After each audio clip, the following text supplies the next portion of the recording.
Abusuan sa wo hwe yeti a unse chukrom ahemfie no ana sabia nananom awie de amamna na amane kwa so ehia se yatum etu hwe matina otise keke koso a yatum esanse yeni di krom ha ohima so kwa kura ntina hu behia se beto dan nim na ya twen bra kwabia satekotoko hene ebeyi di kro na afen so wayi ahenyere na omoso abehwe kro so de ma openso efi abra openso etu wo hene una nkomu a uti mutino sei normal video me ho bi sai minye se bi chia mi hunu ye chia mi bi sai edi no stem da fi ye chia mi no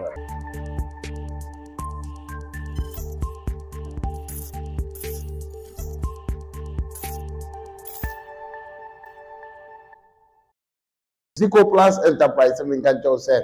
omoya installation omoya servicing and omosa aye maintenance ade bi e fa pipes ho ewe fiefie mu de omo ebo omo ho modern pa omu a enya asem keto say ye pipes say the pipes je fiem connection ni na the fixtures ni na no be he no ya ma corrector tomato bia e ma ho ope fixture be contain insuo and gas so a obehwe na wadi hodwuma ade ama onya asem keto oye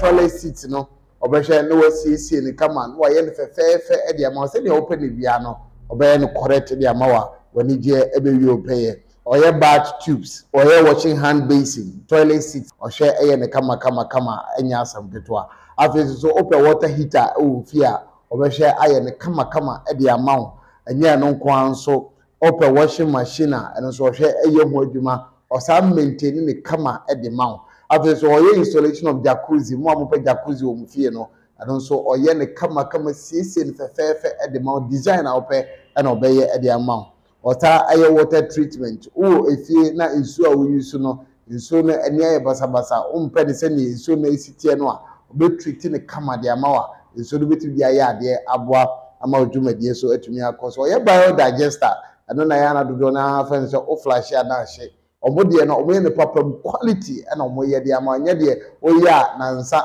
busumi ba ko na afi aye basa ni nyina no omohwe ye ni ye se de be ya ebeboa na adi mfie so bebre ama so ni je awie opeye ewo ho omoye borehole drilling ope borehole so ewo adwuma mu fie ni nyina no obehwe to the kama e de ama wa wankasa so we filipa so ni mpu so omoye ka ho a omosiesie ni nyina adwuma di ahodo a me so omoye se wo bi wo fie dada na asai anase enkoya ombehwe no ma fix dia ma kama na siesie abo ama bibia so tumi akoso no kwase mba ko wo ne se mo amoye machines akese ho adwuma ti se mo amotwa enuro moye enuro ewo mo companies mo amoye sachet water ene water nyina no omo machines ahodo abetumi aye sa process ni nyina dia ma afenso mo a moye drinks ahodo mo companies akese mo no o the machines atitire ni akese aba odebebo sa akwa no so beboa ma odwumadie no so atumi akoso ti odi ane so befa Zico Plus Enterprise so number na no ma twetwe nkomo bebo sa akwa no so right abusua se de nanu mada mu wo Pokuan TV so se penisem dwumadie yetena ase na yabe atwekrom ahene yire enkonyasem edebra wa eda wiase obia ehu bi no ne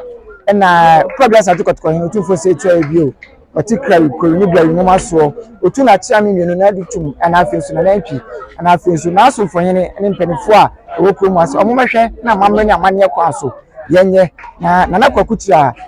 ya ho no to akonya no yenye mu no so na afi yenja ne kwan kra abusha ye wokuo mu a ye bedi kobo mpanifo wokuo mu nyina oni se siesi hene ana yesi akonya ana se bia busa benyado udi nyambraza na se otu nsaye na se yetu ade so a dia mpanifo tachi enti mpanifo bi wa ye no mbedi komo ne bi so aso se se na chikrom esitie chikrom tensem ekwese obani wadauma mo akwaba eba Pokuan TV so wadauma se dede ntina wa mo omunu na akosua ma me wadauma odi de sei efremi ya wasamwa na se Charles Usuansa obani Charles Usuansa na nakwakuchire chikrom dikro enra enyambra sema odi ye kotoko hene awon ne to akonya uye krom ani uye dise okrom a binya dise krom ha ya ofi krom a ne momonya dise sei na wusi hu no mo na mo krom no na nije anasa mo se afem aya awo ade ama mo ye wo kuma de me fam de ye manije o cham say me tirim say akwa na ode nam so wa ha no enye nije waya kenkebi obia timi kanasem obedi akunwa nhwie bi woni o man nhwie ada na ya kan ye hia asem akire no ukoka obema polisi fo akire sesi a edi se zamre ye otufu abo modra pam na ma ye ndi ye ni dipa na opani otufu apam na ma mu enim se kromu a ahene hire ekwa nche na ya pam dupui a wo wani agi onoma sei na kro no ofi se kro no ne mpuntu obesi akọ mpuntu de se afi ni ahia ase enti ho de men kan kesi di semra ekwan beba mo do obi akwatiri otunfu no aba ene ye be start ni no ahu kwan be fa na ye mpuntu na ba opani mi bibia ete okay opani mi se bebu wanya fie pa nti watra kromu anso ate ofi kromu ha ide orawma kro no na empanifo a ewo kro no ho na mo ye mo nyoma sei na makuni etini ekwa ni mu because ase ya ba ya tititi bi se kro no aso bi ammo na nakwakuchi dipa de amena ko basa ni se me madi mfie bio sonsia na ifiri memra tibri mo amene empanyifo ni hia e wo ma wo mo kono ye na ye nse ne wo emranti ahine ya me kuntu hine mo ahwan nyina e koduru mrebi ena otufu okuku warika se ohine onhia begem oni ye nhia begem nti de kwa ye nse se ye behia ye ne ohine no ene hia na odi anu asem ko odi anu asem no odi hu ya ye sabre odi breye ne ye ha ye hukuma bia ye ne ohine ni hia ohima di ye ni hia no ohine na ko bo ohima ma also so ba ye ntie bi ni eno ane abufian na no de mienu anamiensa wa wo ka abufian na no ofremu so ka die bi ne se o ka se bi a ye nyen se ne tete wan tie no ka ye no ofre kwa on fru edi medimi akasa abufian na no kra na ka bi mienu pe eno wo mu chia e ya dia na ye so ya go modina ya tso krata edi amani chia mi no odi ka wi no se ye pese ye ni hia because we hini ba ko ni hia himani yesi ni hia ni nyina ye bono a so won pini oni hia opim mra otunfu apam ani ni hia da ni padodo na ebisa se ase kromu ampanifo no ase nana kwakuchi na kasa kame ase bi mempanasem enti na ebia na ono so mfamu enye na ade no ana se ni sitie ye se ye mpanasem wono mu ye kura se kruma eno na ye ne ha ye ne ntia ma ye mpanasem okay yes ye dini see so ono na ne ho ye ehi okay wo obaye no my committee chairman wo krum happy okay na kufu region ni wo panyi bi wa ha no ye director of ye friend director wa ntwa no abusuan sa wo hwe ye ti a unse chukrom ahemfie no ana sabia nananu mawie de amamra na amanye kwa so ehia se yatum etuhwe matina otise keke koso a yatum esanse ye ni di krom ha ohima so kwa kura ntina hu behia se beto dan nim na ya twen bra kwabia sate kotoko hene ebeyi di kro na afen so wayi ahenyere na omoso abehwe kro so de ma open so obani na wo ka bibi se committee no ho sensem na se committee ni komo no yawa ade committee no ye ni chairman assemblyman ni kro mu a ase ensem no ni nyina akodia na nakwakuchi so na nakwakuchi epenifo se tefeto nkoko mu a abo bia so ni bi ase sa na dodo na so ka se ne ye ni mi se omo ka so omo ni be bia kra wo mpene okay enti committee fo aye tu yi omo na anu ye omo ene na hia ema ye de tu omo me ne omo hia ye ne ye de tu omo nim se ensuo no ni tiafi na yi no e wo se omo nya bi na no ohima ekwa akura yi ye pe huibaro ni sofi kura ne ya ye kini nkum ha ye ni bi enti omo contact no na che percentage no onti bi ma omo koto so sofi no ne huibaro no okate omo so omo nko toilet ne so de ho no omo kwa diska no no afa fun afre enipa ne se omo ba mo mfa ma wo mu ya mpa wa fasika na ma wo mu But as a create the power for so many years. Yes, so many time when I'm a unity committee chairman. Tia physical and social and a tutorial near maybe idea. Also, the old pennies are one the cocoa free toilet in the super beef ballers. Ntene ya yatuni opani a okum ha a se bebum mabutu na ase a yesua wo anama tu be na mutu di aboa kunu amakunu so atunpon kunu de ye no se ne wa ha ne ye mpe ho asem dada se ye pe ho asem a ke bia mo ho ye TV so ana se ka radio nye ne na mo be ye interview so ti ase enti ye de ye nsura chire nyame bebo aye na so yatena kunu ni boko abani me dase nse besem ye beba ne abedi ko obusafo onim se Kokwan TV penisem tumedi ye nche aso nti asem de o kasa ohina no commercial efficacy anasoko ahimfi bia ye fe no ohene yire chiame ohene chiame wa ha nti ye no so ye ne bedi kobo na ya bisa no sem bi obi bisa se efi se asem ba ye nyina ye ti ho penti kwa nyina ye nya obi oben na bia ne kasa acha me odaruma odi ni sei na nyina buodu ena ye nya dipa je ni kan ura oni ne som adikobo ko bia santu kotoko hene se me no dina ka sei wani tua bi amame na amane akoso amame de yatu no ade na wo ka fa ho news o se tiasi okay tiasi fudi tubi de bia ndi se yatu na news ense da mansa yenim se woni obi a na woni nana ekon nakrana sanse woni nana chiame na wo kroma odi waso totofo a na wo te se mabunu no ani kromafo no nyina ebo nana so bo se nana enyoma we na ekoso ayempe na we nana chiame ntina mebuza ho na wo tibi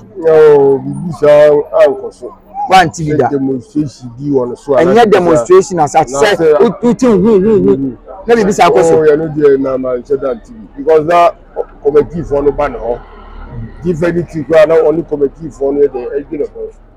you say bi obi dey beg no kana na asem dey na nya dey am tibi yelimisa na kwakuchu na nanti ache mfie be edu achi die ebi wom me buy na afenifa eni asa afekura kwa animu wararoma obaye no nana otesen titirinti kan kabi kakabensem senu sitie ni lifestyle dey obi an ni lifestyle obi an ni dey onye kan kabi sa ono e kam so edi on petrol bia so example for so bian wan abo nyina na betu asi betma hu bibisa wo na bra bo bisa asebia we titi na so bi nana orama woni ne nam no afutuo o ka bi ma ne fa na obobi tubi afi obodi na chi nipa dibia me de ma bi beba ne bi orun so aka so chami se mum ne ye asa me kam de no kan ya ne bia e da tu ba bi na ne ye ko emi afi ye monra efia ze ona o kasa ohina no nti ensem bi won ma hia pa sem busa o hwe sabe ya tumu ya de ekofa we nyina baaye ene se ahenye a okosi ya ntam course o ya tia me no ahenye no abra ne yebesi mo wote ho asem no kwade de pante ho asem ba yesi ye no ho asem course no tie energy but ye be shiru ni ayi na mante na oye konyaso ni a bibi se asi a wate se ntam akoso no e de na wo ye de bo an you see what you were ya te bia sa ahen yiri sie no se ka ba bia e committee but mante edibi su ma nyima bi se bebusa bibia fa ho ma nyima bi se bebusa bibia fa ahen yiri sam no ho because wa anka bibia nche mi se yo kwa kuyi ni de no pre ma yafo hwe me o mo busa chiame ani ni di nkomoyi sese ya tu ni hene nti wona nkomu a efi abia opinso etu wo hene e wona nkomu a uti mutino sei normal o se di do a asedi tu kwa na o mu nyina adwere ho o mu anu adofo okay edi abadi se obi amisa mi bibie anu din se ya na se obi anka bibia fa nchemi se bia se na abana o ye ni de ya obi anka bibia sa okay abusia ensem ni bi wo ho no ma me fra no tuma san se ya ka chi no yewura ho mi ndi yewura nim na cha me bi ja ho no mpato ma musa o eze ohene ni ho ohene ni ho o tiami a wo krom a eze obaka committee ho ana so be ho dey me yena nanom se nye da mu de kireja ayi na naso fo ni di bi de me ho bi sai mi nye se bi tiami hu no ye tiami bi sai edi no stem da so ye tiami no okay okay abusa ma unsa comment section ma fo busa oda so ye tiami na ye tu ni hene no obetimi wa hene obeba be yaduma eno de new law ohene bia ne de ope enti se ubisa bibisa eno medical ya no e de ma opani madase na nimse de emagru na eni asi abre no ye beti awura krum na afi so yahwe opani wagina na chi ache opani bia oh fine amati ahine na me cha de wagina na chi ache ma me tuna hifia nim so na migina amati ahine they say the obo amati ahine na nyo na bo nyo na bo emranti ahine ne de sebe na na odi kan ko ne pen so na emranti no e ka se nka me mesuai ejo ono no pen so oba no nso bo machi se be mesuai but na wanya nsai ana ejabe nu omu ye feni bia ofu o ye babunu sese yetu ohene dodo na so bo manti ehene sese wo ana mo bai ana wutu kro no ye hwe ni mu mo mabunu na mo kro mo behwa makro na koso na minya dum na minti na nani ho a nimse mpanimfo ho na me nso bebo ye ho ban akopem tama na me be ya dum a obeyi ohene foforo amaye na wabra na ye nyantu no ani de be pa na mo de ma mpanimfo e kana na ebi ni unit committee members assembly members ana afi nso abusu mpanimfo ana sabi ebusu be nya ado minim se sanko hini bia nso etia ne na achi a ana se oni wakra na na konfo bi etimi esi na nan ani de be na mo de ma wo mu ene mo hwe nim so mo mo na kro ni tumpo oh sabi kromu ade em se de o kan ewom ye wa Christopher ye wo na nanum abosumfo nso a omuta kro yachi but ye wo otiso no me say sa mitwe de metumi ho se emranti ene e koni nchen ebi asum bi kakra bi a me koni nchen committee wi enti de mi fu se ye nyina ye one as say ye be hwe kro no ama basa bi a nimse na nanum so bebo kro yachi do wa mo di manti ene be na nabuachi ya dom aka papiti ati awuzia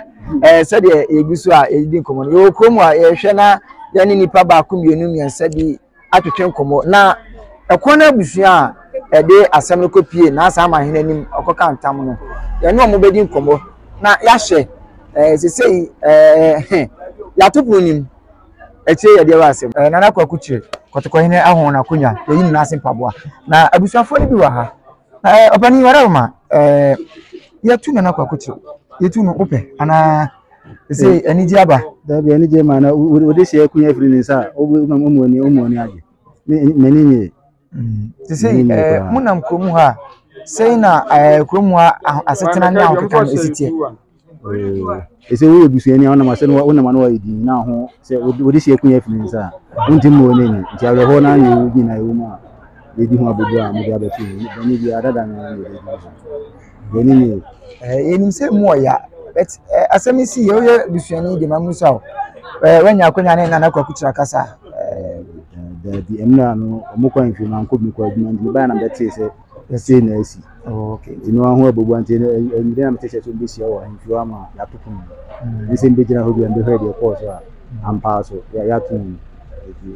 di wa ha ni di ho abubu ani bi so ayidi eni se ni perfume a etwa adwadwo se na mufie ho esitie ife ho ayebo anase aso bia enyansi awie nte na bia na de ope obi anya de ope esi alo ho ndi anya abawe na se esi dade ebu a ebo frogman esi ya bemu mu de se ba me se besa ebesa abawe ni ya ebu ebe pe fufu bisi ana na yakọ menhia ahemfie no na omobo na nakọ adu bebre minim se wati bi omba mababo amane zanse edian ya ka cho se etu nana mo TV na eno no kre nsem de charge on the bond na TV and so me fan say bi wa many hu dey say e dey abon say dey say no why and the host dey say me dey me ka say me dey why many hu na say bi a na me tim fan na say yes charge dey abon am mo me na nti na me dey me no na ti ya mama o mo me na nti na me dey me e nya ho na ebi so ayi bi na ebi no bi say enyamo ho se mo koye wo mensi akoto fie wa bra na achiame etoto na no ase na onye achiame etwetwetwe nipado na ase sa na nisum ne ban etie e busuani nse ebi ana enchemu wo etisa oh wana meka se me dey me of no me onye ni amo ho bia nche me sa dey na meka se bi ho me omusia me ni kobide bi o omusia ne bi a wo yes a kire ma me dey omusia me ahimfo ne hedanko me say akunya asem ni ya asem ni heda nyete yeze we ba ni e ba we ya dey dunia ka ahimfo ka ka me heda enko na we ba yi na say e ya aba na ma me ko omusia no ka asem ka no ko hon ti be na say we ba e ya we aba ti na ma ahimfo na ma ko hobi okay na odin dey say e friend Christopher okay nti abusua ya hosem say ohina odi abusua na nim na ebetu nti uwa ha obia sede ebi maboto ebi musu bohire eti dey ansa na besi eti abusua yebekọ na de aka chi no eno so ye de ababa beso